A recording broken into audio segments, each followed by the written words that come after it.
on the solar coaster, come along for the ride, yeah. The solar coaster's rolling, it feels so right. Hop on the solar coaster, come along for the ride.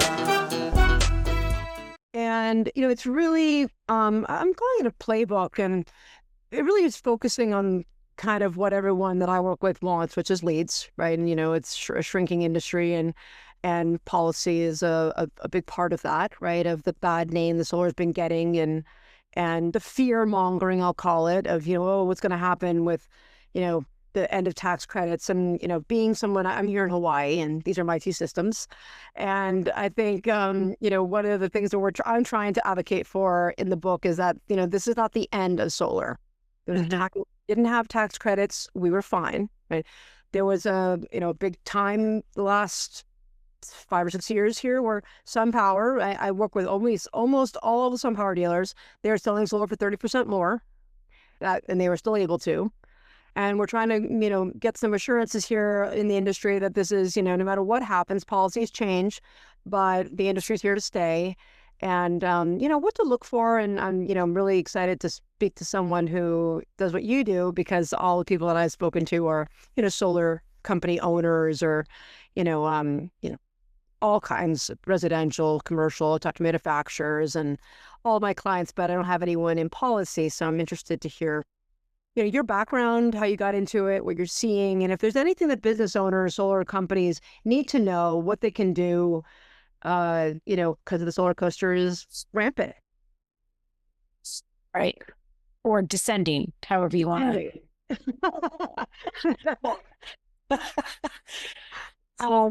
Well, great to meet you. Yeah, rooftop solar policy has been my almost exclusive focus for 20 years. Prior to that, I spent 6 years in New England working on a combination of toxics work and coal-fired power plants. And then prior to that, I worked on nuclear waste issues. So Wow. So I've been all over the map, kind of from an energy point of view, kind of first fighting the dirty stuff in the 90s, and then with some other public health work mixed into that. And then when I moved back to my home state of California in the early 2000s, I was given this opportunity working for this nonprofit, citizen-funded nonprofit public interest group called Environment California, and they were brand new. They had spun out of the public interest research groups, the PIRGs, if you're familiar with the PIRGs, to be a kind of the environmental home of the public interest movement. And so that really afforded me this incredible amount of freedom to build from scratch a public interest energy program for the state of California. And so really because we were citizen funded, we didn't get money from any government. Some foundations give us money, but we're primarily, that organization was primarily driven by what works when you go door to door. When you go to communities throughout California and you ring the doorbell or knock on the door and you say, "Hi, I'm working on X," what gets the majority of heads, and the goal was always 80%, what gets the 80% of heads nodding yes? Because if you can get somebody to say, "I'm with you on that issue," then you can kind of engage them further. And the organization, it's like follow the money, right? So if you're, as an organization, tethered to what will average everyday people give you $25 to $50 to a stranger at the door, then you're probably working on something that the majority of people actually are for. And that was, right? So that was important to us. That's how we kind of structured our advocacy. And so I was given this like carte blanche of, what do you want to do on energy? Could be anything, but it does kind of ideally need to fit into that rubric of people will be with you on this issue. And, that doesn't mean you come up with an idea and you immediately win on policy, right? You still have to get a beyond the special interests that stand in the way of what the public's all for. But you kind of can't get anywhere, at least not anywhere far unless you have the public on your side. So anyway, with that huge long lead up, but I think it's also interesting as a student of all of this, I decided I did kind of a survey of the landscape. What were other environmental work? What were other environmental groups working on in California at the time in the energy space? And this would have been, again, 2002. So most groups were working on either energy efficiency or they were working on the renewable portfolio standard. So mandating a certain percentage of renewables by a certain date, although at the time, nobody really knew where those renewables would come from. It was like really a vision, a goal. We had barely built anything. And then people were working on, you had coal campaigns and the like, but maybe a little bit. Some groups were working on, say, geothermal was the big new emerging renewable technologies. You had some of that. But long and the short of it is, it was amazing to me. Nobody was working on rooftop solar. And I was like, wait, what? Why is that? That's crazy. Am I missing it? Because maybe somebody's doing it. Or there was Vote Solar in San Francisco. They were doing, I think it was 2002. They did the ballot measure to do rooftop on, I think it was 150 kilowatts, I want to say. It was a really small number. I'd have to Google that to refresh my memory. But, that was cool. And that it got the city of San Francisco thinking about how to shut down a dirty coal-fired, dirty gas power plant and how to replace those megawatts with rooftop solar. But at the state level here in Sacramento, nobody was working on it. So long and the short of it is, we decided we were going to start working on it, and we started looking at what other countries were doing, since nobody in this country was doing anything on it. And at the time, the big, huge player was Japan. And Japan, this is like before Germany got involved or anybody else. Japan had Kyocera, Sharp, Mitsubishi. I'm probably missing some other big, huge player, but Japan was actually like the big, the big organization, the big country and the big market for rooftop solar. And they had mandated it, and they were building it into every new building and home in Japan. Wow. Yeah, this is really early on. And so we thought, that is so cool. That makes so much sense. We like rooftop solar. We think our experience is everybody's for it. And, if you can build it in the building as it's being designed and constructed. Like integrated design kind of, or was it like, yeah, wow, okay. Amazing. But it was all of the above, but it was solar panels on the roof designed into the home, and then built into the home as it was being built. So we just were like, that's a no-brainer. And who isn't going to be for that? Everybody, left, right, and center, coastal, rural, urban, you name it, is going to be for that. And so this guy named Kevin Murray, who was a state senator representing LA, he just got a bug in his, bee in his bonnet. Somebody probably whispered in his ear that solar was this thing that California wasn't quite making, enough of. And he called our office and he said, do you have any bill ideas? And we said, well, boy, do we. And so we introduced this bill to basically mandate solar on all new construction, just follow Japan's lead. Wow, you're the one. Yep. Wow, this is so cool. Yeah. So that got huge attention because Senator Murray, he was a state senator. He was very powerful. And it was a bill introduced in the California, state Senate. So it got tons of attention, headline news stories and newspapers all around the state. Rush Limbaugh did a whole shout out about it on his nationally syndicated radio program. And interestingly, to me, this kind of fits exactly with what, we were thinking on rooftop solar, which was, the worst thing he could say, Rush Limbaugh, and I'm assuming you know who Rush Limbaugh is. Yeah. Okay.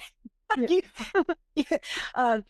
The worst thing he could do was make fun of my name and my job title. And then go, and he kind of had this thing of California's crazy. Look at what they're thinking of next.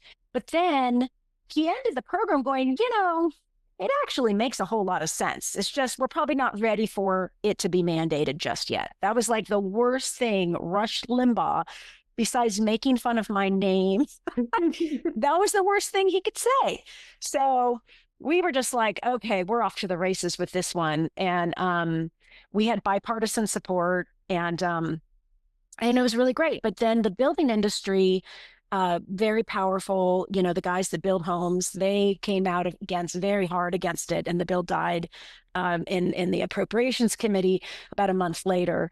But what happened was, because it made such a big splash in the news, this was the year that Gray Davis was being recalled, and because of his role in the electricity crisis. And so Arnold Schwarzenegger, who was one of hundreds of people that were throwing their hat into the ring to replace Gray Davis, he got word of this, and his advisor, Terry Tamminen, they read about it in the newspaper, and they went, oh, that's a cool idea. Let's incorporate that into the platform of what Arnold's going to do if he gets elected governor.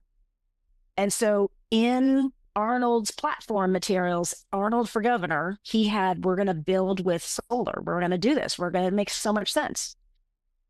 So we now got this whole new, we died in the committee, but that almost didn't matter, because now we had hitched our wagon to Arnold Schwarzenegger, and, he gets elected that fall. And the next year, we're like, great, we'll work with the governor.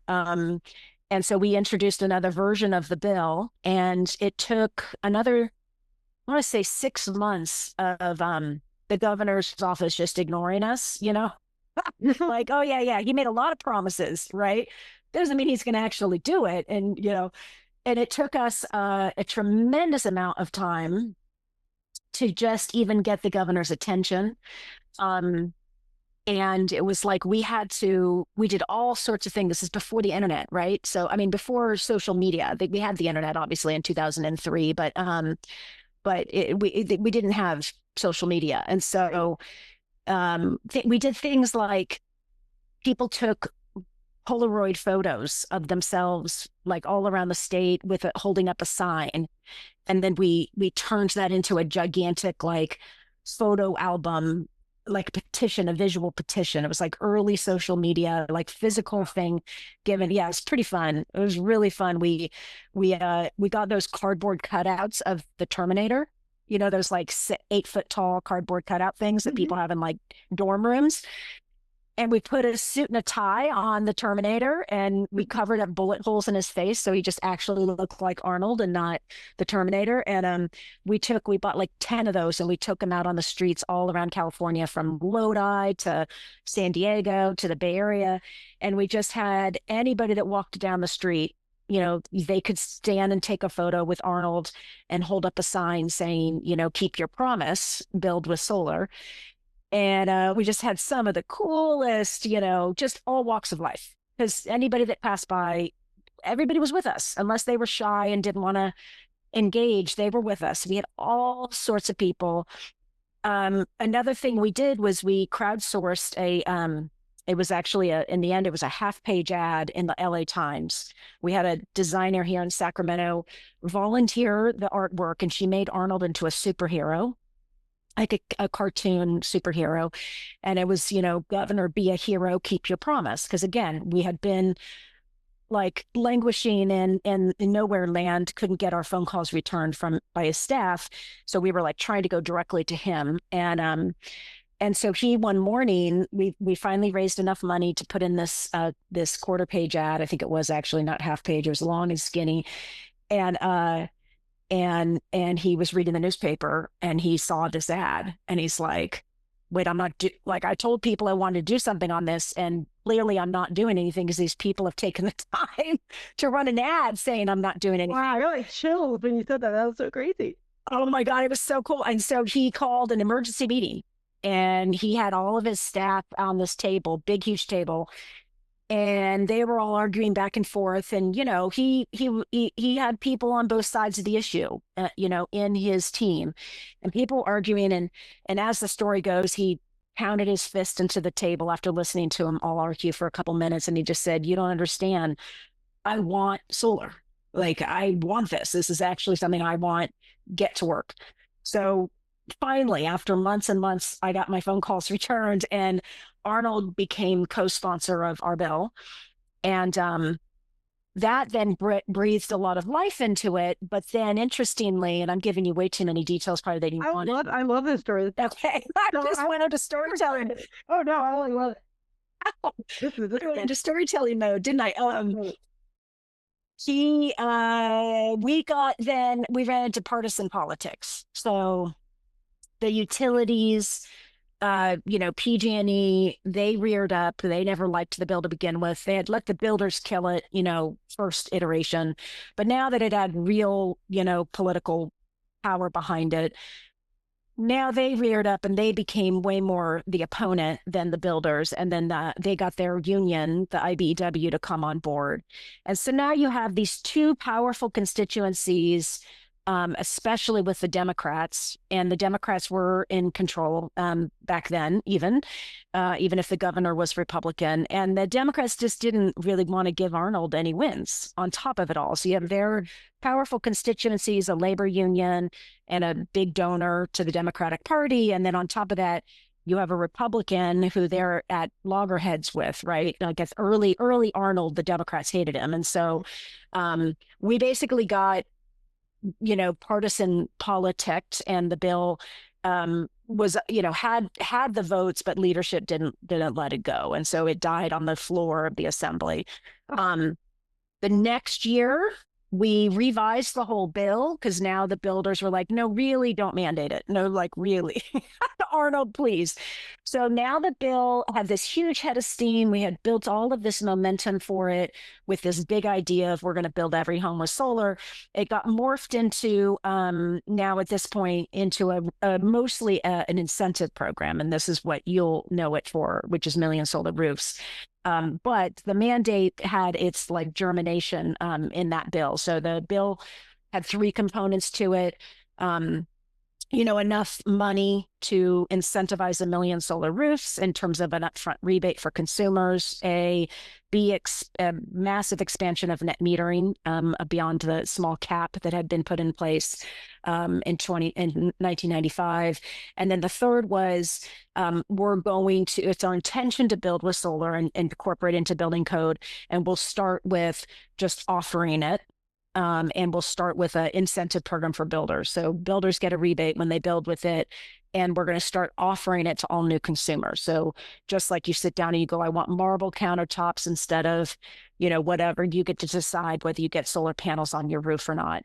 And so that was those two things eased the building industry into, and they started to realize in time, I'm spinning forward here for a second, but the builders eventually realized in time that this was actually a massive selling point for them, and they came to love it. But at first they had this Pavlovian response to it. But that was all SB1. So we revised the whole content of the bill with Arnold behind us. We went into 2005 with this big, huge coalition. Builders are now on board. We had all these groups behind us. It was this huge community plus Arnold against PG&E and their union. Basically was it. And we get all the way again to the very end, passing every committee, getting it through. And they just, again, leadership lets it die on the assembly floor just literally run out the clock, never bring it up for a vote. We had the votes. Yeah. So Arnold at this point, do that? I mean, that's so crazy. They can do that. Yep, they can just run out there. The pro tem can or the speaker can decide what bill gets brought up for a vote. There's no law that says every bill introduced has to have a vote. So there's so much power in the pro tem and the speaker. So it's not that hard. It's not that hard. I always tell people it's not hard the utilities only need to own 3 or 4 people in Sacramento. the pro tem, the speaker, and then the two chairs of the committees, the energy committees. If they own 4 people, they basically can control Sacramento, and it's really hard to get past those 4. But it's not like you don't think that everybody in Sacramento is against you. Actually, the majority of legislators think just like their constituents. They are all for it. It's leadership, and it's hard to get around them. So we got around them finally by Arnold just going, okay, we're gonna just have the PUC do half of this. So we're gonna have the Public Utilities Commission that controls ratepayer bills, creates the incentive program, which is a surcharge in everybody's utility bill. And we're going to create the $3 billion incentive program without the legislature, because we don't need the legislature to do it. So he rushed that through the PUC. This is back when the California PUC was pro rooftop solar. And what that did was then it enabled us to come back with SB1 again. This is 2006. And now we just have the language of we're going to cap a $3 billion program. So now the utilities have the incentive to not be really against this bill, because it actually limits what the PUC has already shown it's willing to do. So we spun it as a cap, and then we extended net metering, and we did the program for new construction, and then we mandated a similar program in all the publicly owned utilities in the state. So SB1 was still a really important bill, but the main meat of it we did through the commission without the legislature, and then the legislature came back and put it into law. But that was a 4-year long in total process to get that law passed, and it was quite the saga. It was quite the saga of but it all came from this basic idea that everybody is for rooftop solar. Very few people are against it. It's one of the few things that everybody understands. You literally can stop people on the street and they will know exactly what you're talking about. And that was the case in 2003. It's not like it was, people understood it. People have known about it in California going back decades. We have decades and decades of support for this technology. And that kind of ushered in this modern era that you, I'm sure, know extremely well. And all of our progress up, really kind of up until 2016 was just incremental, just continuing to expand net metering, continuing to do things with the building code, work on streamlined permitting, work on opening up the PPA, making it possible for power purchase agreements to be legal. I expanded the whole thing to solar hot water, because we all envy the Hawaii market on that. But it was just a steady drumbeat of we're off to the races, let's keep going with this. And it wasn't until really kind of solar started, it was like 2010, that Solar City was starting to really gain traction. You started to really see low and middle and working class, families going solar, Sungevity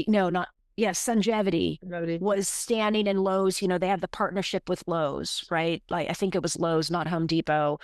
But you started to just see this really, really mainstream consumer market for rooftop solar, and the utilities totally panicked. Like, up until then, they thought we were annoying, but they thought we would totally always be expensive. And we started to lower our prices. We started to figure out financing. We started to make this thing possible without the high upfront cost. And the utilities started to panic. So they invented this whole cost shift story. And it first shows up in legislation in 2012. They had to get a former Edison Electric executive, Stephen Bradford, to introduce it into a bill, and just declare there's a cost shift. And from there on, they just had this steady, they were on a mission to try to stick it to rooftop solar, but they really weren't getting very far. I mean, they got the bill passed in 2013, but it was really actually, if you read AB 327 that was passed in 2013, that kind of ushered in this modern era of a tax on net metering. It really is like the legislature is pretty darn clear. They really like rooftop solar. They really think net metering makes a whole lot of sense, but they see all the different values that it brings to the state, the rooftop solar, but they just don't want to keep because at this point we had passed 4 or 5 bills extending, tinkering with net metering. And understandably, they were like, okay, this is getting too complex. We'll let the agency deal with it. So 327 really is a dictate to the PUC. Okay, we're giving you to steward. We're giving you this big important program to us to steward, but you better be careful with it, and we better keep this market growing. And there's not a single word cost shift in AB 327, and the legislature specifically took it out. It appeared in earlier versions, and it was stripped out, which is meaningful in courts, right? The courts look at the legislative intent. They look at what was previously in and what was taken out, because that's all has meaning. That's all part of the conversation of the legislature and the intent of the legislature. So, but nonetheless, they kind of continued to push this cost shift theory. And of course, we had the PUC take the first stab at an iteration of NEM 2.0 in 2016. And at that point, they gave us a big haircut. Our market went down 20% overnight as a result of that decision. It wasn't great. We would have been better off if we hadn't, even made those bigger changes. But the changes weren't insurmountable, and the market stayed, and we slowly rebounded. And the industry freaked out. In 2017, they hired a PR firm. I'm not sure if you've seen this, but they hired a PR firm, huge national PR firm, with clearly the problem that they laid at the feet of this PR firm is, we keep losing on rooftop solar. It's like an untouchable. Everybody loves it. It can't do wrong. And we're not stopping it, and we need to stop it. Like, we tried our best with this AB 327, kind of got watered down. We then tried to kill rooftop through the NEM decision and, the PUC in 2016.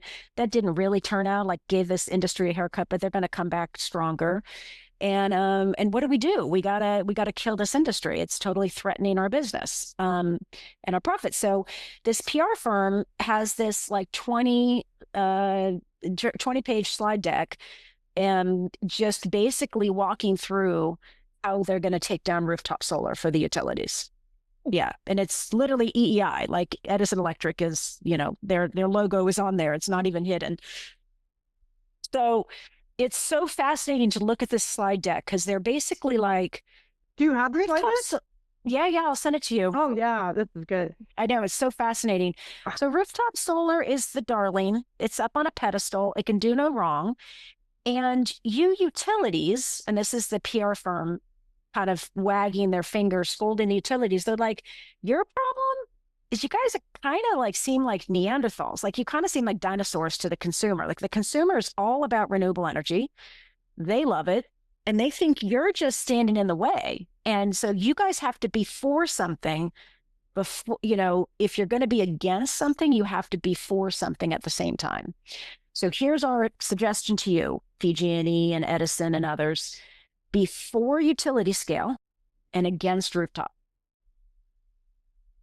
So now you suddenly see, and I didn't have this access to the slide deck for years, right? But if you look back on what was happening back then, the utility scale industry, there was some friction with the utility scale industry, but nothing quite like what we started to see post 2017. And also environmental groups, there were groups like NRDC and TURN. TURN's a consumer group, NRDC is an environmental group. I can tell you they've never been for rooftop solar. I've been doing this for 20 plus years, and those guys were never with us on SB1 and all of its predecessors until it was like a done deal, then NRDC joined on when it was, going to fly. TURN's always been opposed. So those guys have always been against us, but everybody else was like, yeah, I like Rooftop. I'm not working on it. Like, hence the field was totally clear when I came onto the scene in 2002. But all of the other environmental groups that worked on energy, everybody was for it. They just like followed our lead, But come after 2017, suddenly you started to see these other friends and allies being against rooftop solar, and you started to see this cost shift really gain traction. And it wasn't just the cost shift, but they then post George Floyd and Black Lives Matter, you started to see the utilities inject messages around equity and really supercharge the cost shift. So not only is it a cost shift, and not only does it raise rates, but it raises rates on poor Black people, and it's rich white people doing it. And they really just went below the belt in and I have a video I can send you where they literally invoke Black Lives Matter imagery against rooftop solar. So we've just been on the defense, and they just have become one of the biggest, if not the biggest, campaign contributor to Gavin Newsom. He suffered, the right hates Gavin, so they threatened his governorship with a recall. When faced with a recall election, he had to go raise a lot of money, and so he raised a lot of money from the utilities and their labor union. And it's really been a very cozy relationship ever since. And he's a San Francisco politician. PG&E is as old money as you can get in San Francisco, almost as old as Wells Fargo and the gold, rush. And so, yeah, he just has been, he's just been very, very close to PG&E. Like, what PG&E needs is been his top priority. And so here we are. We're still facing and fighting this cost shift myth. It's kind of become like gospel. People just think it's the same as the earth is flat. It's like, it feels like we're in a world where people think the earth is flat and really it's round, but you can't convince them. And we're kind of still, and you're right that you're never going to kill solar. Like, right, if they didn't kill it in the 80s with Duke, Majan, and Reagan, and that was hot water, you're not going to kill it now. And it's just, electricity is too essential. The technology is just too good. And public awareness is too high, and it's got no stigma. It doesn't have the stigma of the electric car. It doesn't look like a goobery thing on the road. It is actually not a partisan issue, right? The way EVs have become.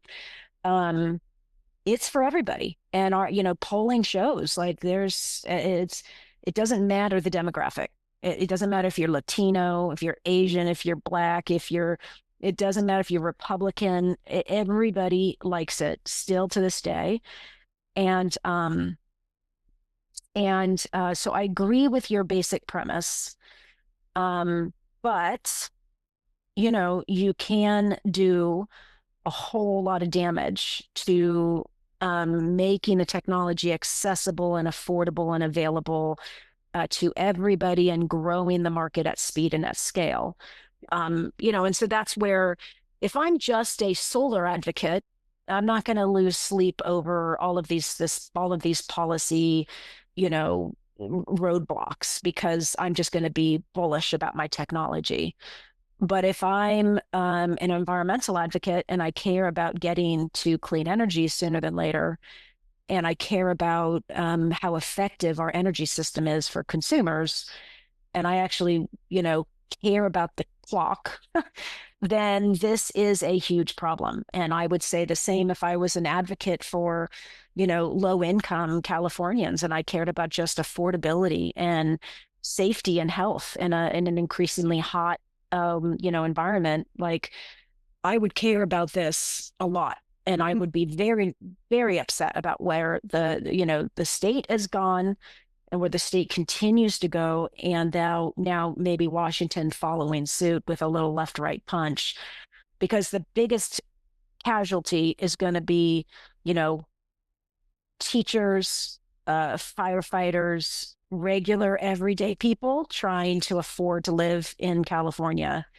and not being able to do that and get, reliable electricity. I mean, that's going to be the casualty of all this stupid policy fight that, is only serves one entity, and that is the investor-owned utility. So that brings us to where we are today. And I miss Jerry Brown. I miss Arnold Schwarzenegger. We have really had a hard time with this particular administration. And we're still, kind of just working on undoing the damage of this whole cost shift myth and educating people about how there's no facts behind it. It is all a PowerPoint presentation ginned up by Edison Electric Institute to try to just pull down rooftop solar. And in so doing, they're propping up, utility scale renewables and, pitting one renewable resource against another and one ratepayer against another. And it's just classic divisive politics that sadly a lot of people, especially on the political left in California, have fallen for. Yeah, I mean, and what is like the play here? I mean, I've heard it from afar, right? But that it just makes the reason that the NEM 3.0, they keep trying to pass this egregious interconnection fee, right? Just for the privilege of having the option Yes. of connecting, right? And that was because the rooftop solar is costing them money for maintenance. Is that what the Yeah, it's basically, if you were to summarize it, it's the idea is the grid, rooftop solar users still use the grid. And even if they didn't use the grid, let's just say the person was completely self-sufficient or their system never exported a single electron, right?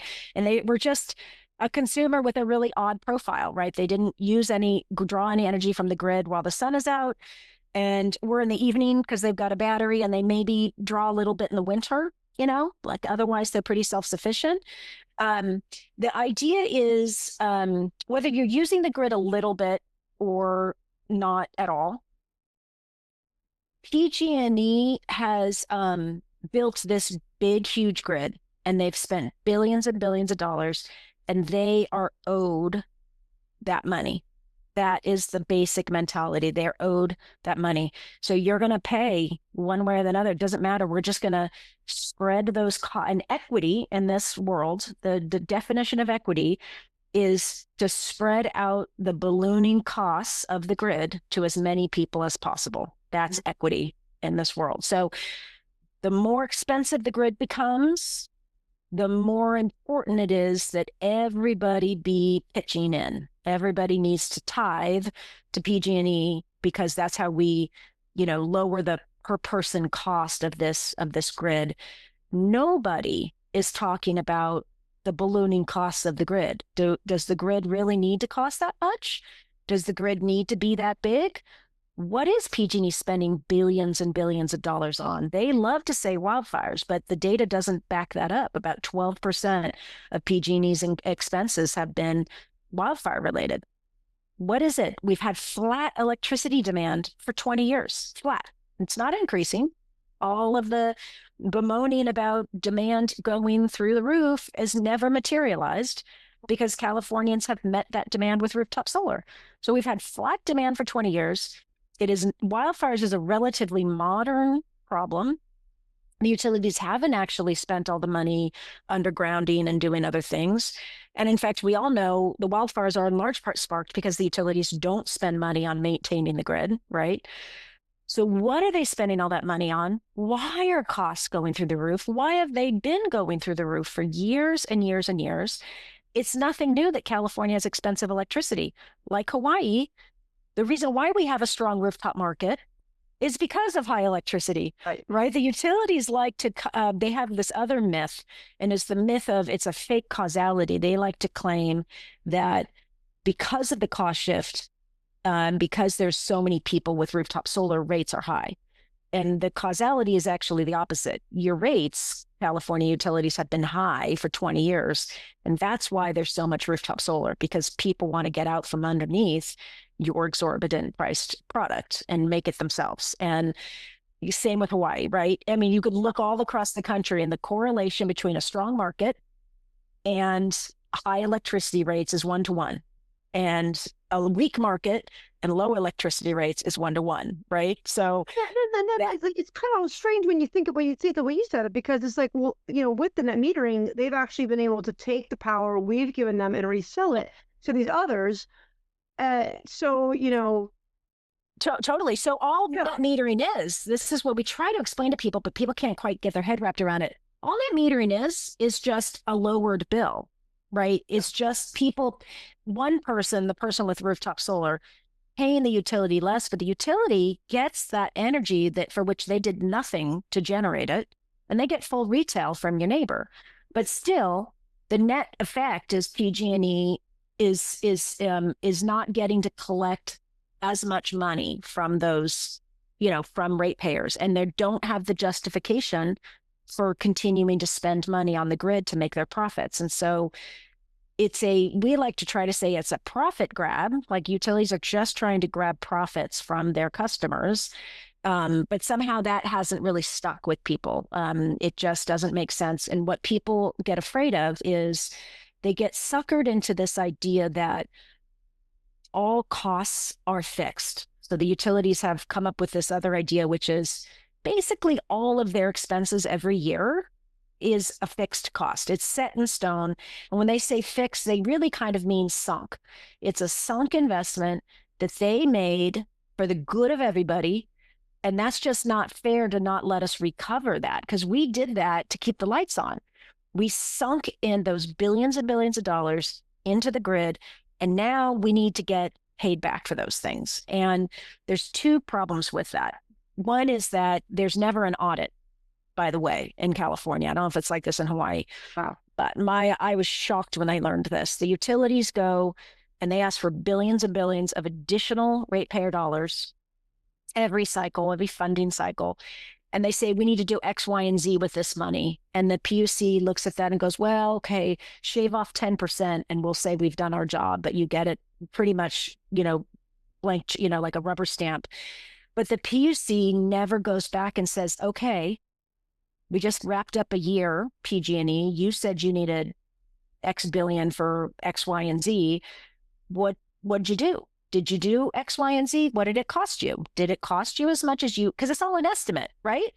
And we all know that nothing ever comes out exactly what you budgeted. That's, and so they never go back and check the books. And the few times that the state of California has done an audit and has gone back and checked, they have found mass fraud, massive errors, PG&E just cooking the books. And yet that doesn't make the PUC then check the record, the books every single year. You would think that's what they'd be doing.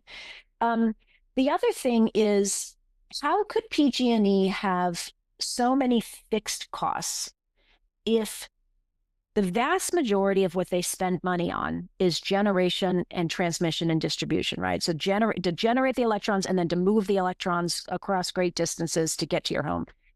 If that's basically the expense, that's like 90% of what they spend money on, and demand is flat, in particular peak demand, which is what you build the grid for and really stress out, that's the expensive generation. Demand is flat. How come PG&E and the other utilities have increased their spending by like 300% in the past couple of years? Like, what are they spending all that money on if demand is flat? And here's where some people might get upset. But if the answer is we're spending it on renewable energy, utility scale renewable energy, which is being located in new places and needs new transmission lines, let's be honest about that. Because then the solar cost shift is really asking local individuals who are part of this clean energy revolution to shoulder the burden of the expenses of utility scale renewables. That's a cost shift. That's what that is. And you can't, that's not good public policy. That doesn't actually add up to California. Like, we should not be penalizing rooftop solar in order to pay for utility scale. That doesn't make any sense. And if utility scale isn't actually as cheap as everybody claims, maybe we should be having that conversation. Not to say we should slow down our clean energy goals. I think we can get there. But maybe we should be accelerating the cheaper way to go, which is generating it without poles and wires, right? Right. Or like in other places where it's not a monopoly, right? Like Right. Texas, you can pick. You can like throw a shoe and hit a utility. Exactly. That's right. That's right. Where's our right to be able to choose? That's right. Where's our choice? Where's our real choice? And so, when you really start to pick apart the cost shift, it absolutely doesn't stand up to scrutiny. And it actually opens the door to bigger problems that the state should be looking at. That rooftop solar isn't even a problem. It's a solution. And there are these other problems. There are real problems with costs. Electricity rates are going through the roof. That is a problem for both protecting just affordability, keeping air conditioning on for people in the hot summer, which is a public safety issue. But also, if you care about electrification and decarbonization, high rates are going to stand in the way. So these are really important issues, but you're absolutely scapegoating and going after the wrong thing. You're going after the solution, and you should be having a conversation about why rates are going up. What are they spending money on? How do we reduce the overall pie of costs so that there's fewer expenses to spread around fewer people? Right. And if everybody became a self-generator, the cost of the grid would shrink. And it's like not that complicated, but they love to make it seem all complicated. They love to make it seem like the grid has to be big in order to solve climate change. And it's just hard to get people to stop and listen and think. But I'll wrap it up with my, you still walk out on the street today in California and you ask people, do you know what rooftop solar is and do you like it? You will still get everybody nodding their head yes. So as much as the utilities have launched this very effective PR campaign tarnishing the image of rooftop solar, they've really done it only to like a small little elite set of people that influence public policy, that kind of orbit around the utilities and their little world. But outside of that tiny little circle, it is still the technology of the people. And therefore, again, I agree with you that at the end of the day, you can't put that genie back in the bottle.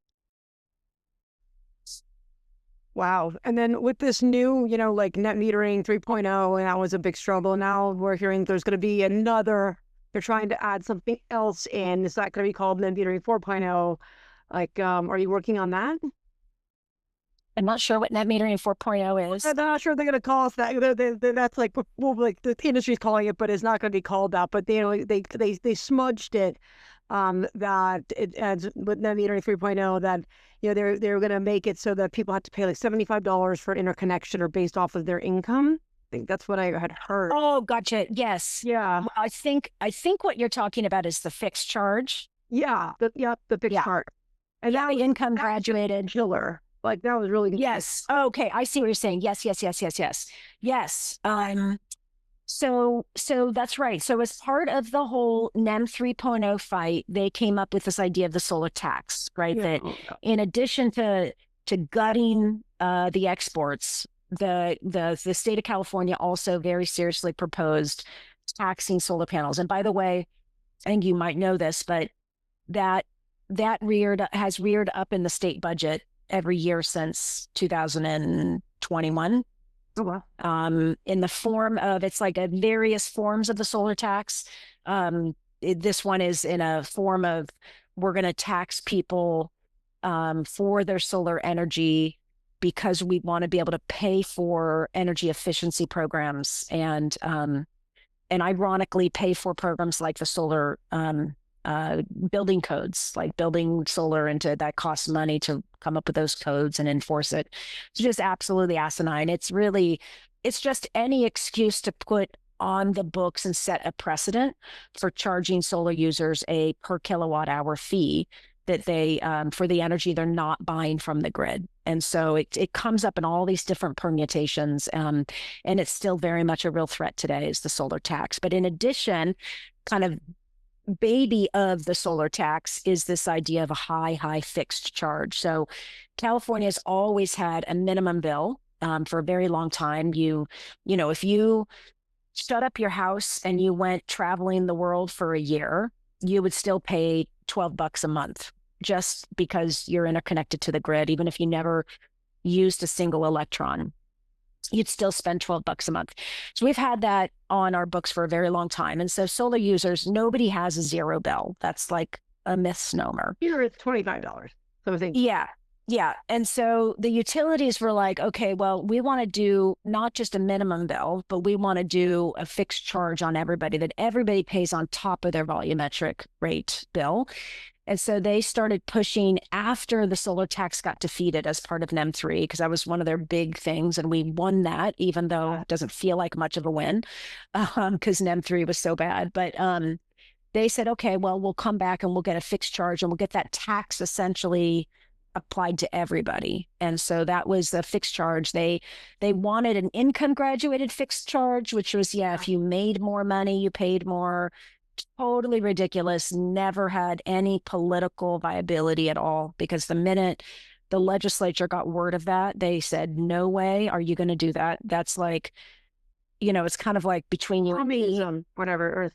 Yeah, it's just dumb. It's like dumb. It's dumb. It's like, really, I'm going to now divulge to my utility how much money I make. Like I have a hard enough time doing that to the IRS, right? Is how most Americans think.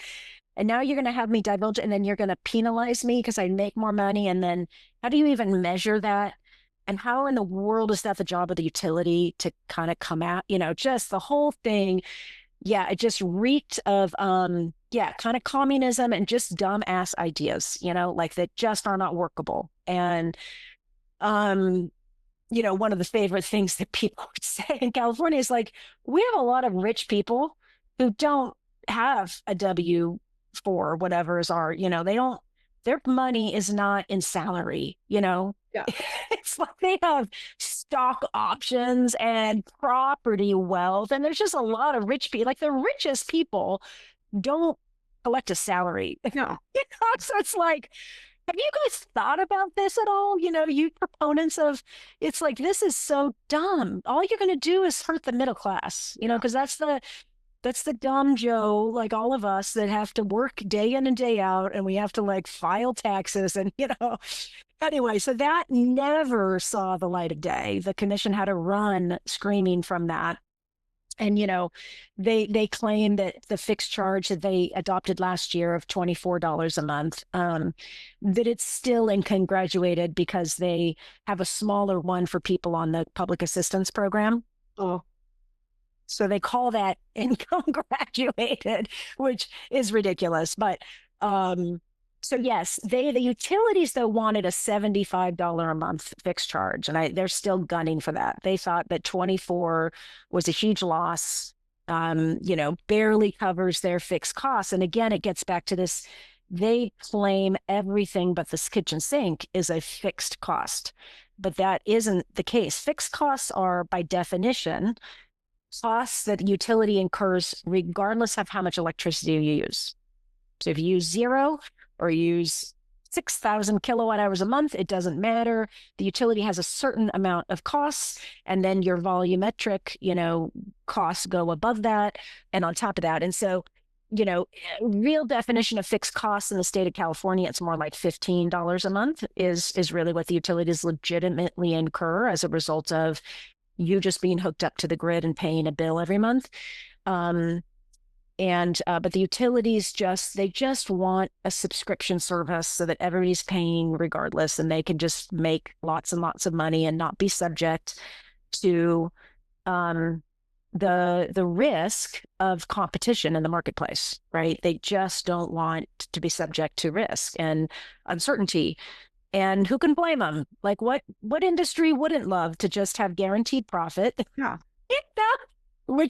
In a monopoly form, like they would love that, but obviously that doesn't serve the consumer, nor does it serve the environment. So that fight continues. It would be good if California were to cap that fixed charge, make it lower, back in line with what real fixed costs are.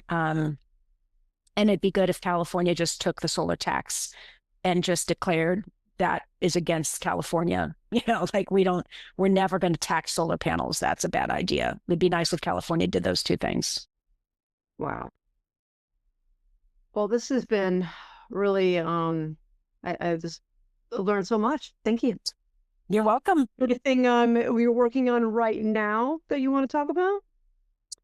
So at Environmental Working Group now, I have the pleasure of being part of the lawsuit against NEM 3.0, which is not something I had the pleasure of doing at CALSA.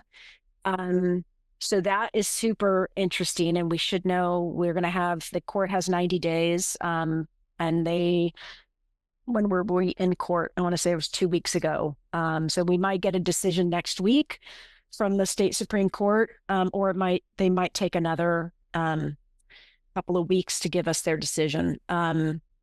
So, there's kind of three options there. They could either just say they don't agree with us at all and we just lose, and they just uphold the lower court's decision, which is to say that they don't have any authority over the PUC, but they could agree with us. And if they take that path, and there's two different branches to that tree, and that is, one is they agree with us that they have the authority to regulate, to oversee the PUC, and on top of that, they think the PUC did not follow the law. So you could just kick it back to the PUC and say, do net metering all over again. And that would be like the biggest win. Then I know the next best win would be they say, we do have the authority. We agree with you on that. We can tell the PUC what to do.